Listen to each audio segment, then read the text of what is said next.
This is Jason Reed Pratt, author of Cry of Justice. Have you ever wanted me to take the time in what is supposed to be a tutorial series to explain more clearly how to set up and execute an attack in the game Decisive Campaigns, the Blitzkrieg from Poland to Paris, published by Slitherine and/or Matrix Games? Me too! Fortunately, I am just about to start turn 2 of my multiplayer match against Vance Strickland, also known as Barthheart, from the Grogheads Wargaming Forum. See the link in the description, where I will be able to explain this procedure almost immediately. Almost. First, the in-game message from Barth. I will be surprised to see much actual running away, and indeed I fully expect to see him counter-blitzing against me. The mostly there hints at my correctness. On to, then, the opening report for Turn 2, September 3rd, 1939. Weather has cleared off, yay. Not really sure what difference rainy weather made last time, since my Air Force seemed to operate just fine, and there isn't a mechanic in this game to make terrain worse during and after a rain, but yay, sunny. I picked up and kept 5 victory points last turn. If I can keep up this rate of acquisition, I'll be done in another 6 turns. I doubt this, but since I'm racking up 1% losses a turn so far, and the game expects 10% losses for me as par, with a penalty in France if I exceed that limit, I hope I can finish that early. Historically, Germany won with around 1% losses, so this is probably a concession to my opponent, even the AI, being expected to play better with the Polish forces. Say, this game provides a fast way to recap Barth's moves. Too bad it doesn't allow me to do the same thing. That would save me the trouble of 400 edits per video. Okay, he picked up 1 new unit, not sure where yet. There's his Air Force trying a recon flight, intercepted by some of my BF-109s. He's scoping Marienburg to see what I've got there. Nothing, Bart. Come here. Come into East Prussia. The door is wide open. Wow, he was victorious in his actual first attack against me. Well chosen. I suspected that his defensive line near Groud was going to cause me trouble advancing. He argues my only cavalry brigades for no loss at all. Wow, that's embarrassing. And again over here. He's really bringing up the defensive line against Brand's group.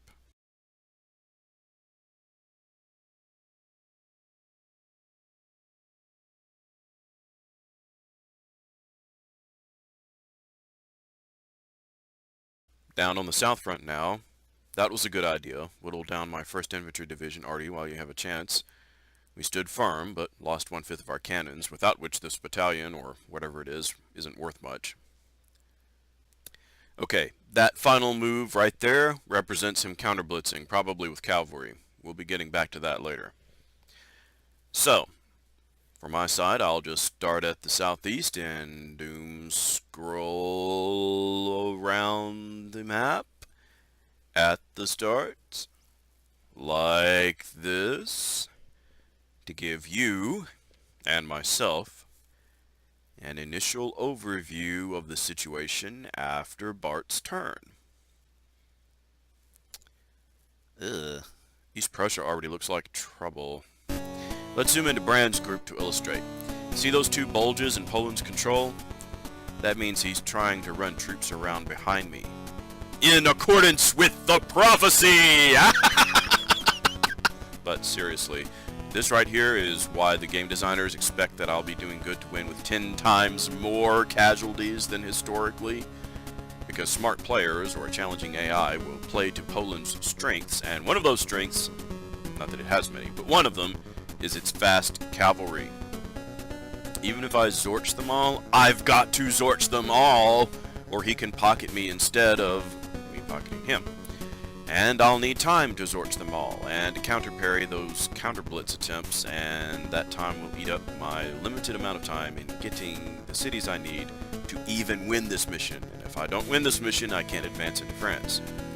Brant's group is especially in trouble because Barth outnumbers me in movable units already over here, and Brant's 2 divisions are reserve novices. Historically, this corner of the fight was dominated by Guderian and Rommel, but all those troops are way over westward, punching at a completely different fight with no way to get here. Why the game designers did that, I have no idea. Game balancing, maybe? Not one of their scenarios starts with Guderian's 19th Corps in its historical place. They all start the same, like this. In the Polish scenarios, players can opt for a free turn 0 to place your forces as you like, including per historical specs, but not in the campaign, which Bart and I are playing. How I plan to deal with this makes a difference in my strategic options, or necessities, southwest of here. For one thing, I am definitely not going to be able to loop Brant's group around Maloa's forts. I'll be hard-pressed to hold out here until someone comes to my rescue. Yay for the Polish! Good job! I can either sit here and get pocketed, which would be embarrassing at best, and maybe fatal for the whole East Prussian assault, or I can move. Duh. Moving, I can either try to back up out of the developing pocket, or I can try to cut off the pocketers. I'm going to try hunting down that cav up there with Lotson's division. If I do this right, I can cut off the cav from supply while protecting my left flank of the 206th Division, which I'll keep in their defensive entrenchments along those lakes for now.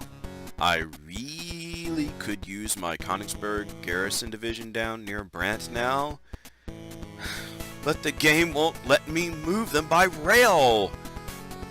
Why? This is 4,000% stupid. It has to be a design glitch in the game. Not a bug, maybe, but just an unintended side effect of how they designed rail transfer to operate. Because it makes no sense that no one other than in the OKH's immediate radius can use the rails. That's just stupid. That's so mind-bogglingly dumb. Well, I can still march them. Clearly that way, toward Brand's group, although it'll take a while for the 2nd Division to catch up this way. I'll see if running them south on the road network is faster than cutting across country. Lodson Division, go horsey hunting. One of my brigades can't get close enough to attack this turn, so I'll move him up to help prevent Barth from retreating that thing later. Oh, wait! How do I know my unit can't attack his horses this turn? Allow me to take the opportunity to explain the procedure for setting up an attack, sort of. It's a little wonky, and leads to much cursing even by fans of the series. First, I left-click on one of my units. In most other games, this by itself would be enough to show you its valid movement options, but no, you have to click this little arrow button here, and not the ones on either side. The button to the right shows any valid moves for gathering your selected unit's whole division together in one hex, which is rarely useful, and the button to the left raises and lowers the unit information window. Now all the valid move areas for the unit, in this case Lotson's 3rd Infantry Brigade, are shown in a light blue haze, plus these narrow red triangles. Those signal that if I move this particular unit to one of those 2 hexes next to that Polish cavalry piece, my unit will still have enough action points, and fuel where appropriate, to attack at least a little. How much attack? The game won't say, and there's no easy way to find out, but at least a little attack. In this case, probably quite a lot of attack, since I'm not starting my move far away and I'll have plenty of action points remaining. Now, what I want to do is surround that piece from as many sides as I can with as many pieces from the same division as I can, since divisions work best cooperating with each other. In order to check the best way to do that, I need to select all the other pieces nearby who might be in range to help. But here comes the cursing. I can't just go over and left-click to select another piece of mine, because the game will read that as an order to move the piece I've already got selected. And if the hex is a valid move area, the game will move my piece there, burning action points and fuel, which I can't undo and get back. Instead, I have to manually deselect using this backward button, and then start the whole process again for each unit that I'm trying to check. So let's look around. These infantry can attack here or here. This artillery regiment could bombard safely from a distance, but against cav brigades, artillery is kind of a waste. More importantly, artillery regiments can attack at short range too, They aren't very good at it, but they're useful for helping surround a target. The same goes for Brant's headquarters, which in real life would never ever ever attack, I suppose. But while they aren't great at attacking, they're fast, being motorized, also like most of my arty, and they can help surround a target. That's 3 out of 6 sides, which for this fight is the best I can do. To launch the attack, I select the target, left-clicking on it. There's the Cav Regiment. It's the 2nd Regiment, although that isn't very clear, part of the 1st Brigade. And to strike it with nearby ground troops, I left-click this button. I could try hitting it with aircraft or my nearby arty, which would work similarly using these buttons, and I'll show you that in a minute. So we'll just have to wait. I'll show you an arty strike in a minute. This doesn't trigger the attack. It only starts setting up the attack. So from this window, I select my pieces in various ways to see if they can attack my target. I can bring up a list which shows all my pieces in range with action points ready to hit, and I can select or deselect them with the left mouse button. Or I can click All and assign all possible attackers to the list, whereupon I can manually left-click them and tick them off, or back onto the list using this check mark. Or I can click them on the map and use the check mark to add them or take them off the list. If they can't attack my selected target, the check mark won't light up. Why wouldn't I just hit with everything? Well, for various reasons, but usually because in this game there are limits to how many attacking pieces of whichever sizes can fit in a hex. That limit goes up as I add pieces around my target. With 3 hexes I can assign 150 points of strength, and with these 3 selected I'll be pushing 95 points. The tally also shows the strength of everyone defending together in the target hex, because I'm really selecting a hex to attack, not simply one piece in it. In this case, a strength of 28. So if I go here, and I will, I'll have a basic strength of 95 versus 28. But if I had had enough pieces nearby, I could have fit in up to 150 strength. In fact, I can put however much I want over the limit, but then I start taking more damage from the defense as my forces cluster together too much, and that gets worse the more I cluster. The same is true on defense, which is why it is usually a bad idea to pile everyone into the same hex. The group gets stronger, but it's also progressively more brittle, so to speak. You should notice how much magnification I'm getting from surrounding the target. I not only can put more raw power into the hex without brittle penalties, but whatever force I put is stronger than normal. The same is true for having units from the same division either attacking or nearby. Once I've tweaked things to my satisfaction, not that I have many options here, I click this button and boom! The Cav retreats, and the little red dots under their troop type icons show damage they won't be recovering from soon. The map shows them pushed back where I expected, as far as possible from all attackers, and so northward in this case. Any one of my attacking pieces can now move freely into the hex I attacked, if I want to. If I left-click everyone who attacked, the game shows with a lack of red arrows that none of my pieces can follow up the attack. I can't get anyone up there to cut him off completely either yet, but I'll move up my HQ to keep him in contact. As it happens, arty shooting doesn't require action points, although had I done that first I wouldn't have been able to attack. This leads to some gamey exploits where I can move, attack, and then bombard with artillery, very much against how most games work. Setting up an arty bombardment works the same way as setting up an attack, just uses a different button. Here's a sample. Now, I'm not going to press up too much farther chasing the horses because there's a good chance Barth will press through the large gap there to try to flank and trap my 206th Reservist Infantry Division. So enough of that, time to work on the south-central sector of the East Prussian Front. Air Recon tells me Barth is mostly still camping in the Maloa forts, having surged his cavalry to counter-blitz me. Not unexpectedly. My reserve division marching down can't attack his cavalry probes yet, but we can sure stop them by building a wall with zones of control. Now, First Corps needs a decision. If I advance farther south, I'm just inviting him to pocket me, and I don't think I can get around south of Maloa far enough to do any good yet. So, I'll take my 11th Division, or parts of it, over to block his counter-blitz advance. My RE will pepper his infantry from a distance, and the 11th's 3 infantry brigades can hit 3 sides in a highly efficient stack, so sure, might as well. Boom. Let's send a plane to check what's going on in Marienburg. Okay.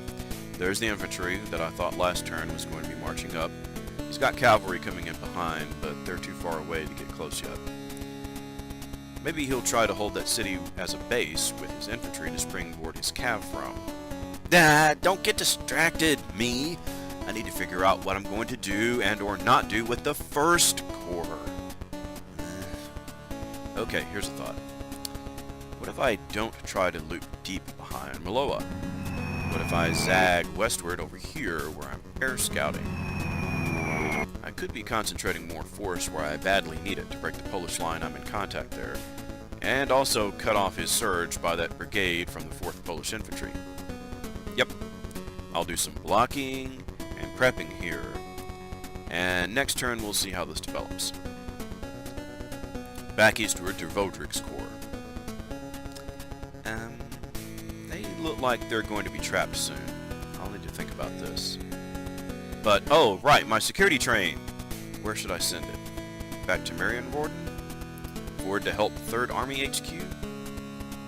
Or, come to think of it, they're the fastest unit I have for rolling back north to secure Elbing against Barth's sally.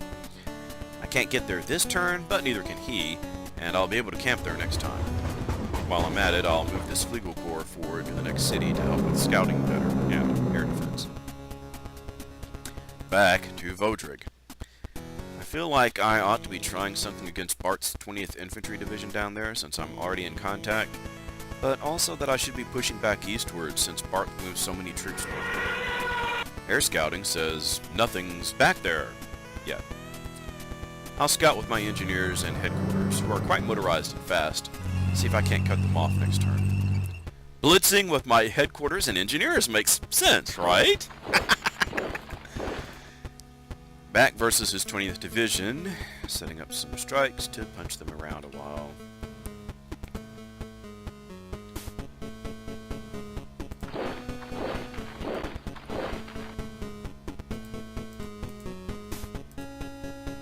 Arg, I was hoping to push that brigade the other way so I could roll my brigades around them from the east.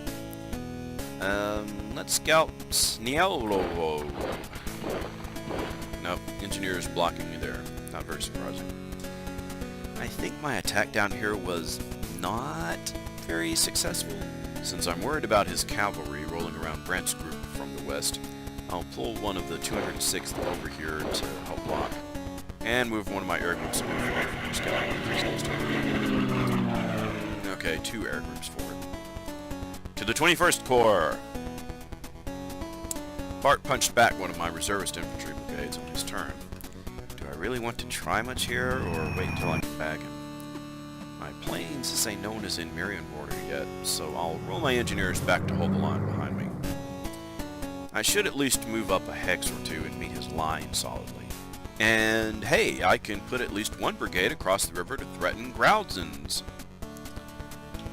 I don't like the idea of 1st Brigade and 228th Division sitting there waiting to be murdered by almost all of Barth's defenders in this sector, so who's the weakest link in his defense here? This guy? Good. Punch him back.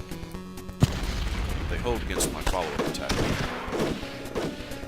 That brigade from his 16th can be surrounded with strength, so he's next. I can keep on rolling up his line. Multiples on 1. I don't really want to risk pushing him back into the city, though, which my scouts say isn't defended yet. I guess I won't prosecute the attack, but Barth will just retreat them into the city anyway. Wait a minute! I seem to recall... Yes! The 1st Corps General drew a haste card! Am I going to play that on the 21st Division, whose 2nd Brigade is poised to cross the river again and seize Graudens? Does the Ubercorporal wear a short mustache? And that card pays off. Now I can blast that brigade with impunity, which I do, and that ends my East Prussian moves for this turn. I can only imagine Barth's comments when he sees I managed to blitz around his line into the city. Well, I do still have Eberhardt's brigade camping around Gdynia, but I'm going to let those troops stew a while in the city. Especially since, wow, they've multiplied since the last time I looked. That's a lot of defenders. I'll just surround them and wait and hope they don't try to punch their way out. I think my main goal up here on the northwest sector isn't so much to fight the Polish, although I'll do some of that too, as to see how many motorized troops I can loop into their backfield across the river into Culm, which also, by the way, severs the Polish coastal corridor. While I'm pondering who else to pull down here and who to send for fighting, let me get the 10th Panzer Division closer to the... Ah! See that? I didn't scout that area, and the 10th nearly ran into an ambush. I guess that brigade from his 27th Infantry Corps didn't have any action points left over, or he would have sucker punched me. Very, very dumb of me, but also lucky. It wasn't worse. I'll take the 10th back around them and let my green shoots hassle block them. Air recon reveals the line Barth has drawn in front of Bromberg. I'll need to reinforce my corridor across the river, or I'll be the one who gets pocketed here. Still, I've got troops in my backfield who need moving up and who can't really do anything, but I'll use them for scouting my approaches. Mousing around tells me I can completely surround this poor infantry brigade from the 15th Corps, so zip! Outright destroyed. I don't think I care so much for attacking his line again right now. I'm unsure. While pondering this, I decide to move up the central west pieces, including some flank scouting with Army Group North's headquarters, which is hilariously wrong. Back to the Northwest Corps. Yeah, maybe I'll choose the weakest link I can find, bomb it back to the Stone Age with artillery, then try an opportunity attack, and hey, another wipeout. Oh, if I play this right, I might be able to get a three-way strike with those two chits next to my bridgehead. Add some arty, and some airstrikes, and blap! Another two broken and fleeing. That pretty well secures my bridgehead corridor, and... Hey, wait, does Guderian have some cards I should have been using? He has drawn a haste card too? Giggity! Yeah, I'll be playing that on the 2nd Motorized Division and give them a few more points to really push behind Barth's defenders there. With that, and a bit of checking on pieces I've forgotten to move, found one, I'm done with this sector and looking at the Central West. Here we can see that Barth is pulling his 26th Division back in a line on the road, probably just trying to make my pocket of that area a little harder. Air scouting doesn't reveal anything behind them. Let's send my engineers forward to this city and past it to look around. Yeek! Yeah, I'll be retreating from whatever that is. I wonder if those chits, the 14th Infantry Division, were in Poznan originally. Did Barth leave no one in Poznan to guard it? That doesn't seem likely. Anyway, I've still got to decide how to spread out the rest of 3rd Corps for best efficiency. Not the most staggering results, but yeah, a little progress. Oberkommand Headquarters' own little adventure could be in danger of being lapped down here. I don't want to run troops backward, though. And say, OKH could stand to have some more divisions to help their grand little sortie. I'll go ahead and buy a new division. I can't place it anywhere but Frankfurt, which, if that's true, then why bother lighting up any other city? I mean, I understand the principle for why only Frankfurt, but it's like the game is pretending I have other options just to troll me. Hey, you know what? Since I've got the political points, why not get 2 new divisions? And I'll burn a lot of my rail allotment to move the 1st Division up where I can help with the advance next turn, and I'll march the 2nd Division up the rail line where they'll be handy next turn to block that. I guess it's a cavalry thing coming in. I could attack these cavalry now from 4 sides, but if I do, they'll retreat into the city. I'd rather take the city and not hit them as hard. As I consider moving up OKH after the fight, I notice that he seems unable to move anywhere off the rail line. This could be a lot of trouble later. On the southwestern front, I'm really still just probing forward, so I'll skip along quickly through some of this. Bart's clearly building up a line behind this river. That seems like a good idea. I'll try to probe for a flank, but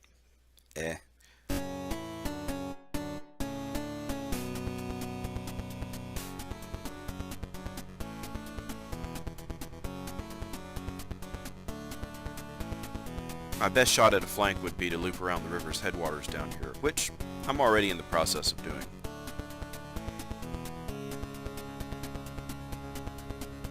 I should be able to loop around his attempt at lining up between the rivers here too.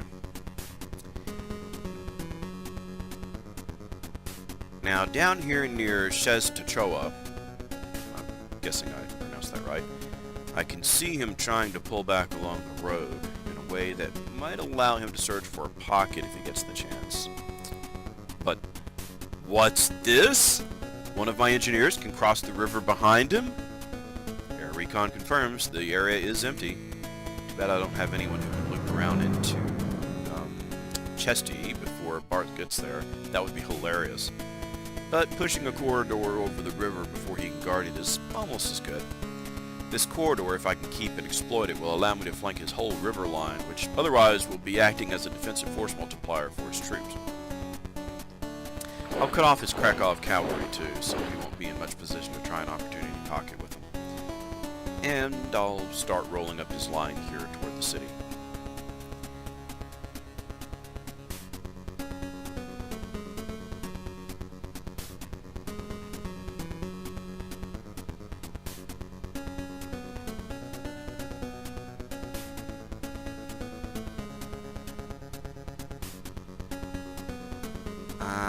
Poot. I thought if I knocked his horses off the road, I might be able to run between his crews into the city this turn. Oh well. I'll charge up the 4th Infantry Division to assault over the river over there soon. Do I have any tanks that might help? Oh, hey! At least one of my tank brigades can scoot into Szeztachowa. Bart will be torqued.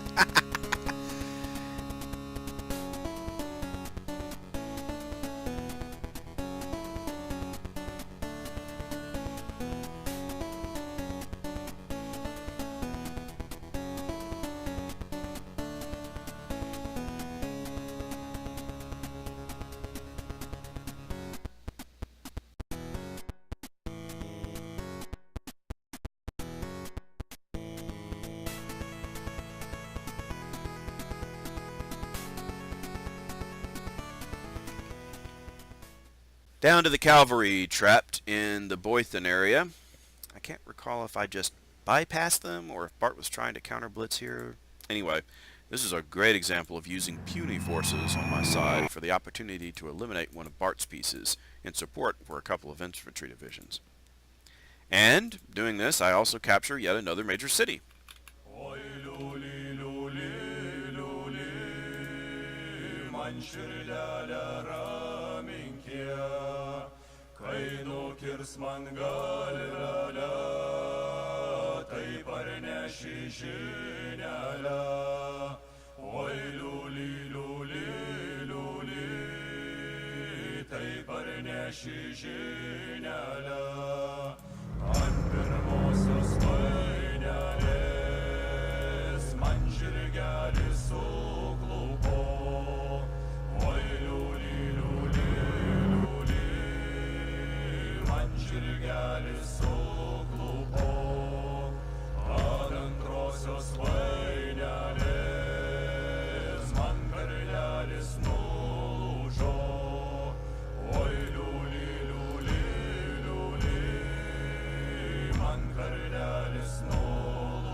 Having finished zipping through the southwest front... Wait, don't forget, I've still got a bunch of troops up there. I haven't moved yet. Come Gotta go do that.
Now, having finished zipping through the southwest front, it's time to look at the various southern pushes out of the mountains. This one near Chechen concerns me the most because my forces are split on one hand, while Barth might be able to loop around me on the other hand. Also, the mountains and rivers nearby make advancement slow and chancy. Over to Neuertarg. Yeah, I think it's obvious Barth is trying to surge someone around behind me here. Maybe from that mountain town southward across the river, Zakopane. And there he is, part of the 1st Infantry Division. I can't... Actually, I don't think I can get anyone in front of him to block him now, thanks to the mountains. I might as well put a few pieces nearby and search everyone else for. See what's out there. Maybe try to pocket him first. Also, I can try to cut off his defenders there to the west. Eastward to Nusendek. It's basically just a push out of the mountains and around the city, which the Slovakian Nazi army might be able to help with, come to think of it. I'm not at all sure which direction I want to break out, though, if I develop the opportunity.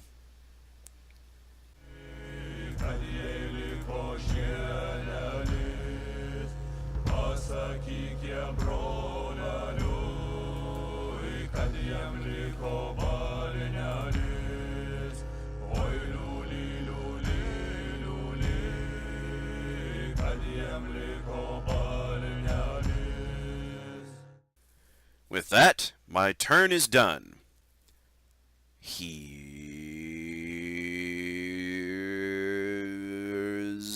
the map again.